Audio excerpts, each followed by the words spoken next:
ये वीडियो जो है टेस्ट सीरीज़ का चौथा वीडियो है जिसमें आपके स्वागत है। इस वीडियो में भी आज हम 20 प्रश्न लेकर के आए हैं। जैसे पिछले 3 वीडियो में 20, 10 और 20 प्रश्न हमने कराया है, आज भी 20 प्रश्न हैं। तो इस 20 प्रश्न को करने से पहले आपसे रिक्वेस्ट है कि अगर आप नए यूज़र्स हैं तो आप इसे सब्सक्राइब करें, लाइक करें और शेयर करें, ताकि इसका फ़ायदा अगले को भी मिल सके और जब कोई नया वीडियो बने तो आप तक भी पहुंच सके, जिससे आपकी तैयारी अच्छी हो सके। और इस सारे प्रश्न को करने से पहले मैं आपसे एक बात कहता हूं कि प्रश्न को कभी भी पढ़ करके पहले प्रश्न समझें, फिर आंसर जो होता है, जो ऑप्शन होता है, उसे ध्यानपूर्वक देखें और उसमें जो सबसे सही लगे उसे लगाएं। तो इस बात का ध्यान रखना है आपको। तो आइए पहला प्रश्न देखते हैं। प्याजे के अनुसार निम्नलिखित में से कौन सी अवस्था में बच्चा अमूर्त संकल्पना के विषय में तार्किक चिंतन करना आरंभ करता है? तो देखिए, इस प्रश्न का जो मेन मूल ये है अमूर्त संकल्पना। क्या है? अमूर्त संकल्पना और तार्किक चिंतन। अमूर्त संकल्पना पे तार्किक चिंतन। तो आप जानते हैं कि अमूर्त संकल्पना जो आता है वो फॉर्मल स्टेज में आता है, मतलब औपचारिक संक्रियात्मक स्टेज में आता है, मतलब जिसमें बच्चा कल्पना कर पाता है कि हम पढ़ेंगे तो आगे क्या बनेंगे, इस तरह की सोच हो जाती है कि भविष्य को भी वहाँ वो देखता है। और मूर्त में क्या होता है, जो सामने चीज़ होती है ना, बस उसी के बारे में बच्चा सोच पाता है, उसको देख करके उसके भौतिक चीज़ों के बारे में, फिजिकल चीज़ों के बारे में सोच पाता है। लेकिन अमूर्त संकल्पना में क्या होता है कि उसकी अच्छाई बुराई और भविष्य में क्या होगा, जो चीज़ हम नहीं देख रहे हैं वो वहाँ तक सोच पाते हैं। तो अमूर्त संकल्पना इसे कहते हैं। तो अमूर्त संकल्पना किस में होती है? जो औपचारिक संक्रियात्मक अवस्था है इसमें। तो इसका आंसर सिंपल सी बात है कि औपचारिक संक्रियात्मक अवस्था हुआ। वैसे आप जानते होंगे कि प्याजे की 4 अवस्था है, शैशवावस्था है ना, पूर्व संक्रियात्मक अवस्था, संक्रियात्मक अवस्था, औपचारिक संक्रियात्मक अवस्था। तो उन 4 अवस्था में ये अवस्था जो है जिसमें अमूर्त चीज़ों के बारे में, काल्पनिक चीज़ों के बारे में भी लोग सोचते हैं, बच्चे सोच पाते हैं। तो इसका उत्तर यही होगा। अगला क्वेश्चन देखते हैं। निम्न में से कौन सा शिक्षार्थियों में सृजनात्मकता का पोषण करता है या सृजनात्मकता लाता है? ऐसा भी क्वेश्चन हो जाता है। तो यहाँ देखिए, ये इस पे ध्यान देना है कि सृजनात्मकता की बात बोल रहा है, सृजनात्मकता। उसके बाद हम देखेंगे ऑप्शन को। तो यहाँ सृजनात्मकता की बात कर रहे हैं। सृजनात्मकता क्रिएटिविटी, समझ रहे हैं ना? तो क्रिएटिविटी कैसे आएगी, पहले इस बात पे हम ध्यान देंगे। तो यकीनन क्रिएटिविटी जब बच्चे को हम करके सीखने को देंगे तब क्रिएटिविटी आएगी, है ना? बच्चों को ज़्यादा से ज़्यादा इन्वॉल्व रखेंगे शिक्षण में तो बच्चों में क्रिएटिविटी आएगी। 2 पॉइंट को ले करके चलना है, करके सीखना और बच्चों को ज़्यादा से ज़्यादा इन्वॉल्व करना, तो बच्चों में क्रिएटिविटी आती है। बच्चों की बातों को वैल्यू देना क्लास में, है ना, अहमियत देना, इन सब चीज़ों से क्रिएटिविटी आती है। तो आइए देखते हैं ऑप्शन। अच्छी शिक्षा के व्यवहारिक मूल्यों के लिए विद्यार्थी का शिक्षण, प्रत्येक शिक्षार्थी की अंतर्जात प्रतिभाओं का पोषण करने एवं प्रश्न करने के अवसर उपलब्ध कराना, प्रौढ़ अवस्था, पूर्व बाल अवस्था, यहाँ है पूर्व बाल अवस्था, ठीक है, ये सही लगता है। अगला ऑप्शन भी इसका देखते हैं, 4 ऑप्शन है।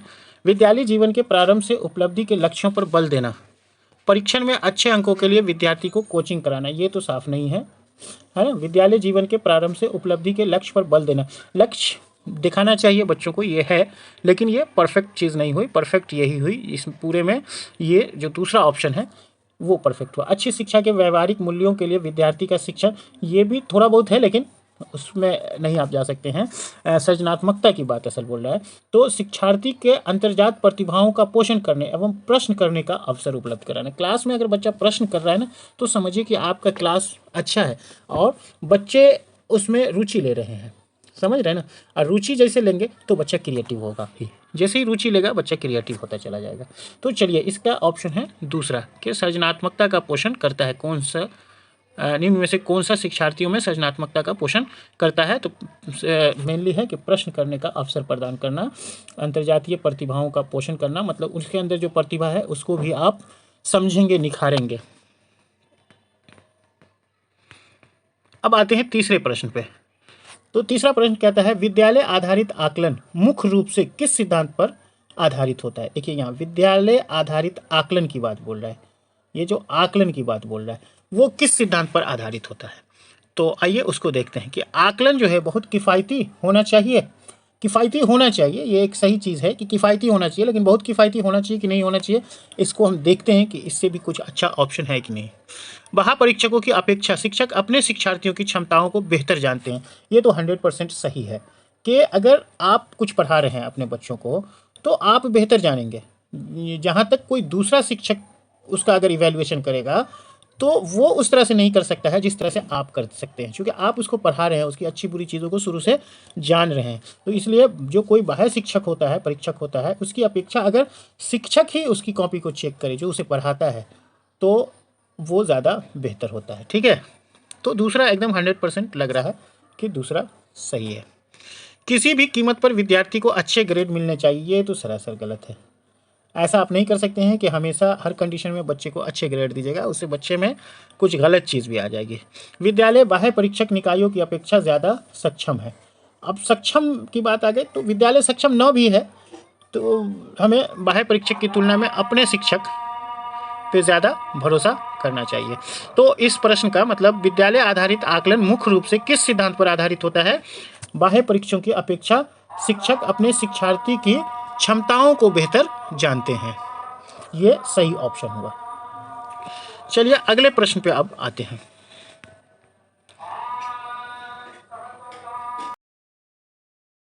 तो चौथा प्रश्न इस प्रकार है कि एक शिक्षिका अपने आप से कभी भी प्रश्नों के उत्तर नहीं देती है। देखिए, शिक्षिका अपने आप से प्रश्न के उत्तर नहीं देती है, वह अपने विद्यार्थियों को उत्तर देने के लिए समूह चर्चाएं और सहयोगात्मक अधिगम अपनाने के लिए प्रोत्साहित करती है। ये बड़ी अच्छी बात है। यह उपगम के सिद्धांत पर आधारित है। तो इसमें साफ है, देखिए, सक्रिय भागीदारिता, अनुदेशात्मक सामग्री के उचित संगठन, अच्छा उदाहरण प्रस्तुत करना और भूमिका प्रतिरूप बनाना, सीखने की तत्परता। यकीनन है कि इसमें क्या होगा? सक्रिय भागीदारिता। यकीनन जब शिक्षिका खुद से उत्तर नहीं देती है तो वो बच्चों को सक्रिय करना चाहती है, बच्चों को सक्रिय करना चाहती है, और ये आ जाएगा सक्रियता, सक्रिय भागीदारिता, है ना। समूह चर्चा क्या करता है? समूह चर्चा बच्चे को सक्रिय करेगा। सहयोगात्मक अधिगम, जो बच्चे आपस में सहयोग लेकर के, तो एक दूसरे से क्या होगा? जब सहयोग लेगा तो वो सक्रिय होगा, आपस में सहयोग से वो क्या होगा? सक्रिय होगा। तो इसका हो जाएगा सक्रिय भागीदारिता। तो आइए अब अगले प्रश्न पे चलते हैं।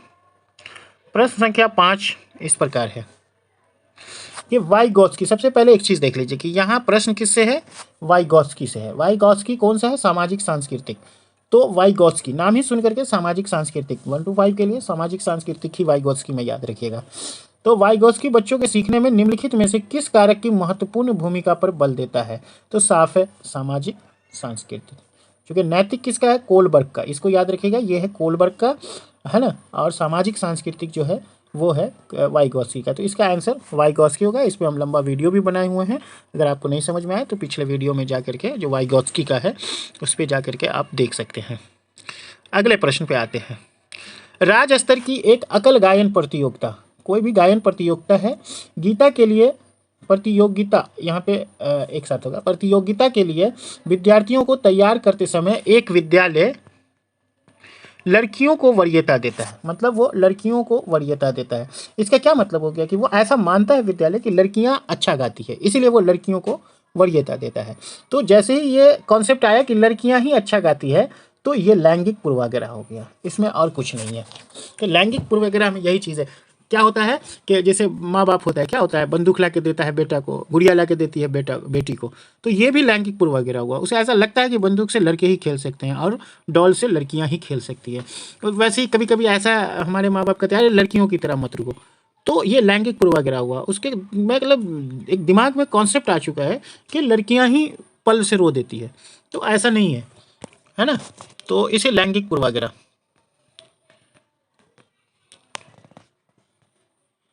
बीजों का अंकुरण संकल्पना के शिक्षण की सबसे प्रभावी पद्धति, जो 7वां क्वेश्चन है, बीजों के अंकुरण संकल्पना के शिक्षण की सबसे प्रभावी पद्धति है। मतलब अगर आप बीज के अंकुरण के बारे में पढ़ा रहे हैं तो ये जो नीचे दिया हुआ है उसमें से सबसे प्रभावी पद्धति कौन सी होगी अगर आप बीज के अंकुरण के बारे में पढ़ाएंगे? तो आइए उसको देखते हैं। श्याम पट पर अच्छे से समझाना, तो अच्छे से समझाने से भी आएगा, लेकिन सबसे अच्छी विधि तो इसे हम नहीं कहेंगे, ये भी सही कह सकते हैं कि आएगा, लेकिन यहाँ सबसे अच्छी विधि विस्तृत व्याख्या करना, विद्यार्थियों द्वारा पौधे के बीज बोना और उसके अंकुरण के चरणों का अवलोकन करना। एक लंबा प्रोसेस है लेकिन यह सबसे परफेक्ट प्रोसेस है कि लंबे समय तक इसमें क्या होगा, विद्यार्थी खुद से बीज बोएगा और हर दिन अवलोकन करेगा कि बीज में क्या परिवर्तन आया, तो वो अवलोकन के बारे में बिल्कुल सही समझेगा। तो ये हुआ करके सीखना और अनुभव करके सीखना, आकलन करके सीखना, है ना। श्याम पट पर चित्र बना देना, ये सब नहीं हुआ। बीज की वृद्धि का चित्र दिखाना, ये सब नहीं, बल्कि उसका बच्चे को कहना कि आप बीज बोइए और फिर उसका अंकुरण का सारा प्रोसेस उसे दिखाते रहिए। थोड़ी लंबी प्रक्रिया है लेकिन सबसे बेहतर और साइंटिफिक प्रक्रिया होगी। तो अब अगला क्वेश्चन पे आते हैं। जब बच्चा फेल होता है तो इसका तात्पर्य है कि, देखिए, अगर बच्चा फेल हुआ तो कहीं ना कहीं संस्था की भी इसमें गलती है, उस शिक्षक की भी गलती है जो उसे पढ़ा रहा है, वो उसे नहीं समझ पाया। भले उसका ब्लेम आप बच्चे पे दीजिए, जिस पे दीजिए, लेकिन कहीं ना कहीं आप भी फेल हो गए, क्योंकि आप उस बच्चे को पढ़ा रहे थे। जैसे क्रिकेट का गेम होता है ना, खेलता खिलाड़ी है, हारती है टीम, लेकिन कहीं ना कहीं खिलाड़ी नहीं हारता है, खिलाड़ी भी हारता है और उसका कोच भी हारता है। समझ रहे हैं ना। तो सेम चीज़ है, आप कोच हैं, हम कोच हैं, है ना। और अगर बच्चे फेल हुए तो इसका मतलब है कि हम भी फेल हैं। तो आइए इसके ऑप्शन को देखते हैं। बच्चा पढ़ाई के लिए योग्य नहीं है, ऐसा नहीं हो सकता, योग्य है लेकिन हम उसे सही से पढ़ा नहीं पाए। बच्चे ने उत्तरों को सही तरीके से नहीं किया, हो सकता है नहीं किया होगा, लेकिन गलती उसमें किसकी है, हमने उसे सही से तरजीह नहीं दिया। बच्चे को प्राइवेट ट्यूशन लेनी चाहिए, ये कोई ज़रूरी नहीं है। व्यवस्था फेल हुई, जो व्यवस्था थी ना वो फेल हो गई, है ना। जैसे हम आप और स्कूल इसमें फेल हुआ, अगर बच्चा फेल हुआ इसका मतलब हम आप और स्कूल फेल हो गया। तो आइए अब अगले क्वेश्चन पे चलते हैं। तो इस क्वेश्चन का आंसर समझ में आ गया होगा कि जब बच्चा फेल होता है तो इसका तात्पर्य है कि व्यवस्था फेल हो गई। शिक्षण से अधिगम पर बल देने वाला परिवर्तन हो सकता है। शिक्षण से अधिगम पर बल देने वाला, देखिए, अधिगम पर बल देने वाला परिवर्तन क्या हो सकता है। परीक्षा परिणामों पर केंद्रित होकर, बाल केंद्रित शिक्षा पद्धति अपनाकर, रटने को प्रोत्साहित करके, अग्र शिक्षण की तकनीक अपना करके। नहीं, परीक्षा परिणामों पर केंद्रित होकर के अगर आप सिर्फ अधिगम को सोचिएगा कि अच्छे से हो जाए तो यह मुश्किल है। बाल केंद्रित शिक्षा पद्धति अपनाकर, बाल केंद्रित शिक्षा का मतलब ही होता है कि बच्चे क्या सीख रहे हैं उसमें बच्चे को तरजीह दीजिए और बच्चों से ही ज़्यादा कोशिश कीजिए कि उन चीज़ों को कराया जाए, तो उसी को कहते हैं बाल केंद्रित। आप एज ए इंस्ट्रक्टर काम कीजिए तो उसमें बच्चा सीखेगा, अधिगम होगा उसको। यहाँ ध्यान देना है, पढ़ाने उड़ाने की बात नहीं है, यहाँ अधिगम की बात है। अधिगम मतलब सीखने की बात है। तो बाल केंद्रित में ही बच्चा सबसे ज़्यादा सीखेगा, चूँकि वहाँ बच्चे को सबसे ज़्यादा मौका मिलता है, बच्चे को केंद्र में रखा जाता है। समझ रहे हैं ना, बच्चा किस तरह से सीखेगा उस तरह से आपको सिखाना है। तो बाल केंद्रित शिक्षा पद्धति अपनाकर सबसे ज़्यादा हम लोग परिवर्तन करा सकते हैं। आगे आता है, कोलबर्ग के अनुसार शिक्षक बच्चों में नैतिक मूल्यों का विकास कर सकता है। कोलबर्ग ने क्या कहा, नैतिक मूल्य का, कोलबर्ग है तो नैतिक, तो कैसे कर सकता है, कैसे व्यवहार किया जाना चाहिए, इस पर कठोर निर्देश देकर। देखिए, कठोर कभी भी अधिगम में काम नहीं करेगा, जैसे कठोर की बात आए कट कर दीजिए। धार्मिक शिक्षा को महत्व देकर, देखिए, नैतिक मूल्य जो है धार्मिक शिक्षा से किया जा सकता है, लेकिन यहाँ कोलबर्ग की बात हो रही है, तो कोलबर्ग के हिसाब से धार्मिक शिक्षा की बात नहीं है, इस पर ध्यान रखिएगा, है ना। व्यवहार के स्पष्ट नियम बनाकर, कोलबर्ग नियम उयम को ताक पे रखे हैं, तो उतना नियम के पीछे नहीं गए, है ना। नैतिक मुद्दों पर आधारित चर्चाओं में उन्हें शामिल करके, हाँ, सामाजिक कॉन्टेक्ट में ले जा करके, चर्चा में शामिल करके उसे क्या करते हैं हम लोग, नैतिकता उसमें डेवलप कर सकते हैं। अपने आप में किसी बच्चों में नैतिकता डेवलप कर सकते हैं। तो नैतिकता के मुद्दों पर आधारित चर्चाओं में उन्हें शामिल करके, ये एकदम परफेक्ट आंसर है इसका। तो समझ गए होंगे, कोलबर्ग के हिसाब से नैतिकता जो है, बच्चों में नैतिक मूल्यों का विकास किया जा सकता है। कैसे, उससे मतलब नैतिक मुद्दों पर आधारित चर्चाओं में शामिल करके। निम्नलिखित में से कौन सा वस्तुनिष्ठ प्रश्न है। वस्तुनिष्ठ, देखिए, निबंध जो है वस्तुनिष्ठ नहीं है। लघु उत्तरीय प्रश्न मतलब निबंध तो समझ ही रहे हैं कि 200 पेज, 200, 250, 300 शब्द में लिखा जाएगा कम से कम। लघु उत्तर मतलब बड़ा बड़ा क्वेश्चन जो होता है लघु उत्तरीय प्रश्न होता है। मुक्त उत्तर वाले भी नहीं होते हैं, चूँकि उसमें आपकी मर्जी है जितना लिखिए। और सत्य औसत, इसमें सिर्फ सत्य लिखना है या औसत लिखना है। तो ये है वस्तुनिष्ठ प्रश्न, ठीक है। तो कौन सा वस्तुनिष्ठ प्रश्न है, समझ गए होंगे, सत्य औसत। ये आसान क्वेश्चन है, आप जानते होंगे। निम्नलिखित में से कौन सी प्रगतिशील शिक्षा की विशेषता है। देखिए, प्रगतिशील शिक्षा की विशेषता, प्रगतिशील मतलब समझ रहे हैं, जो तेजी में। क्वेश्चन नंबर 12 पे, निम्नलिखित में से कौन सी प्रगतिशील शिक्षा की विशेषता है। तो आइए ऑप्शन पढ़ते हैं। प्रगतिशील शिक्षा, देखिए इसमें ये रखना है कि प्रगतिशील शिक्षा मतलब जो हमें हमेशा विकास की तरफ ले जाए, आगे की तरफ ले जाए, वैसी शिक्षा को कहते हैं प्रगतिशील शिक्षा, जिसमें सभी बच्चे सीखते सीखते हो उसे कहते हैं प्रगतिशील शिक्षा। तो इसका जो ऑप्शन है दिया हुआ समय सारणी और बैठने की व्यवस्था, देखिए केवल प्रस्तावित पाठ्य पुस्तक पर आधारित, देखिए प्रगतिशील शिक्षा केवल पाठ्य पुस्तक पे आधारित नहीं हो सकती है, इसलिए ये तो साफ साफ गलत हो गया। परीक्षाओं में अच्छे अंक प्राप्त करने पर बल, ये भी प्रगतिशील शिक्षा का लक्षण नहीं है कि आप सिर्फ अंक प्राप्त करने के लिए पढ़ें। बार बार ली जाने वाली परीक्षाएं, मतलब बार बार परीक्षा लेने से भी आपको बहुत सारी चीज़ नहीं सीख सकते हैं। तो इसका मतलब हुआ कि इसका आंसर जो हुआ, इसका आंसर हुआ आंसर नंबर 1। लेकिन यहाँ पे समय सारणी और बैठने की व्यवस्था ही सिर्फ नहीं होनी चाहिए, बल्कि व्यवस्था में क्या होना चाहिए, लचीलापन होना चाहिए।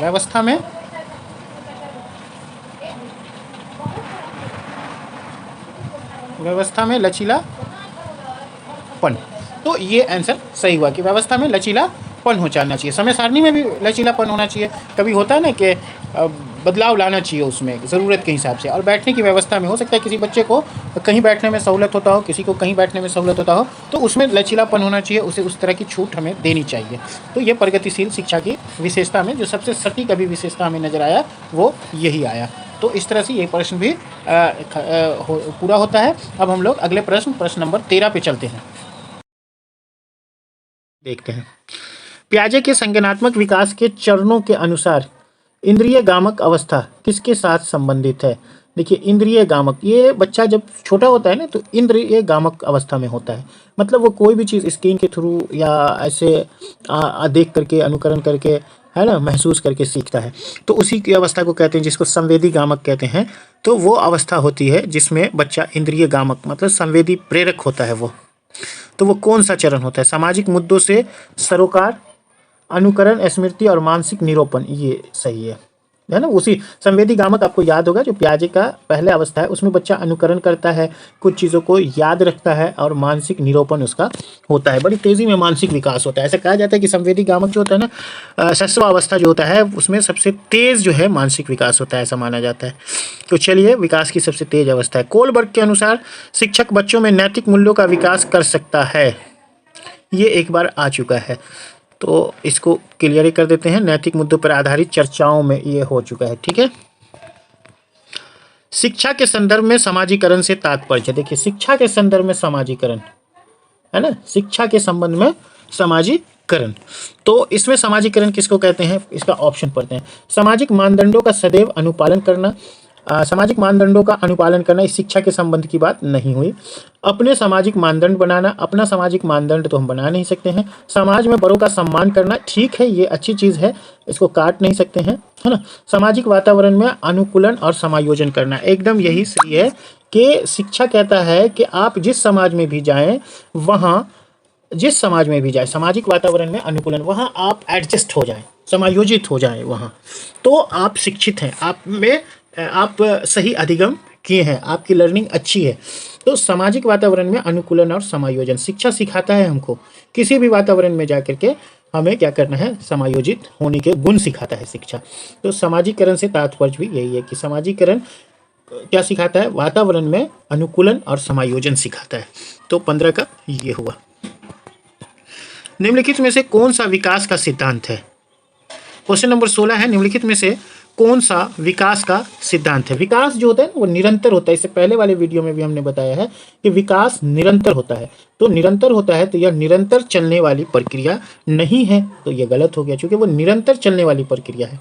विकास हमेशा रेखीय होता है, नहीं एक ही दिशा में विकास नहीं होता है। विकास हमेशा रेखीय नहीं होता है। सभी की विकास दर समान नहीं होती है, विकास की सभी प्रक्रियाएं अंतर संबंध होती है। देखिए सभी की विकास दर समान नहीं होती है, ये भी सही है कि सभी की विकास दर समान नहीं होती है और अंतर संबंधित नहीं है, ये सही है, ठीक है, क्योंकि विकास अंतर संबंधित होता है। आप में जब एक विकास आता है उसके बाद ही फिर दूसरा विकास आता है। जैसे आप पहले पाँव हिलाना सीखेंगे, तब पाँव में इतनी ताकत होगी कि आप खड़ा होना सीखेंगे और फिर चलना सीखेंगे, तो ये सब अंतर संबंधित है। तो यहाँ देखिए सबसे बेहतर ऑप्शन कौन हो गया कि सभी की विकास दर समान नहीं होती है, समझा। तो ये इस पर यही चीज़ को ध्यान देना है कि यहाँ क्या दिया हुआ है ऑप्शन सब में, देखिए नहीं, इस बात को अगर ज़रा सा आप मिस्टेक करेंगे तो आपका आंसर कुछ से कुछ हो जाएगा, है ना। यहाँ भी नहीं, जबकि अंतर संबंधित होता है, लेकिन यहाँ लिख दिया कि विकास की सभी प्रक्रियाएं अंतर संबंधित नहीं है। तो नहीं कैसे है, नहीं तो हो ही नहीं सकता, अंतर संबंधित है, तो इसका मतलब ये ऑप्शन गलत हो गया, नहीं है लिख दिया है ना। विकास हमेशा रेखीय होता है, ऐसा नहीं है एक ही दिशा में विकास नहीं होता है। विकास आप में पढ़ने में हो रहा है, वृद्धि में हो रहा है ना, आपके सामाजिक वातावरण में आप विकास कर रहे हैं, तो विकास हर डायरेक्शन। उसी तरह से निरंतर चलने वाली प्रक्रिया, विकास क्या है, निरंतर चलने वाली प्रक्रिया है, लेकिन यहाँ क्या लिखा है, नहीं है। तो नहीं है तो गलत हो गया, यहाँ पे सभी के विकास की दर समान नहीं होती है, ये हो गया सही। समझ रहे, चूंकि हम जानते हैं हमारे विकास की दर कुछ और होगी, आपके विकास की दर कुछ और होगी, तो सभी के विकास की दर समान नहीं होगी। तो अब हम लोग आते हैं फिर अगले पर,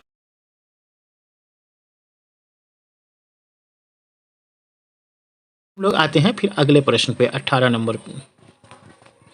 प्रश्न नंबर 16 क्लियर हुआ। अब 17 पे आते हैं। मानव विकास को क्षेत्रों में विभाजित किया जाता है, शारीरिक, अधिगम, संज्ञानात्मक और सामाजिक। देखिए सामाजिक और संज्ञानात्मक जो है ना, आध्यात्मिक तो आया ही नहीं है इसमें। जब हम लोग शिक्षा पढ़ते हैं ना, तो शिक्षा में विकास को आध्यात्मिक तौर पे नहीं बांटा गया है ना। शिक्षा को आध्यात्मिक नहीं, मेनली देखिए 3 तो आपको एकदम याद रखना होगा कि विकास जो है संज्ञानात्मक है, संवेगात्मक है और शारीरिक है। ये 3 चीज़ तो आपको याद रखना होगा कि शारीरिक, संज्ञानात्मक, संवेगात्मक, या ये तीनों सही है, ठीक है। लेकिन चौथा देखिए सामाजिक, तो सामाजिक जो है वो संज्ञानात्मक विकास का एक पार्ट है। संज्ञानात्मक जब पढ़े होंगे जीन प्याजे में भी और भी दीगर जगहों पे कि संज्ञानात्मक विकास का पार्ट है सामाजिक जो है ना, जो किशोरावस्था में बहुत ज़्यादा आता है।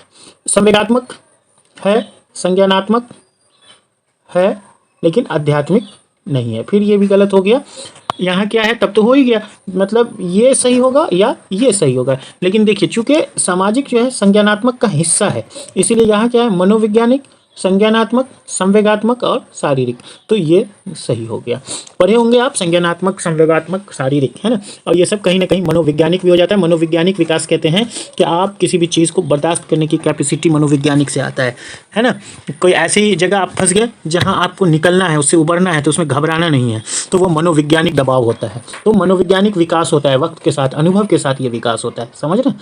असंज्ञानात्मक तो आप समझ ही रहे हैं कि जैसे जैसे उम्र बढ़ती है आपका संज्ञानात्मक विकास होता है। संवेगात्मक आप समझ रहे हैं, जैसे हंसना, रोना, है ना, किसी के साथ फेशियल एक्सप्रेशन वगैरह जो है, ये सब जो है, खुशी, गम, ये सब संवेगात्मक विकास है। और शारीरिक विकास जो आप में शारीरिक वृद्धि आता है, तो ये बिल्कुल सही है कि मनोवैज्ञानिक जो अनुभव के साथ आता है।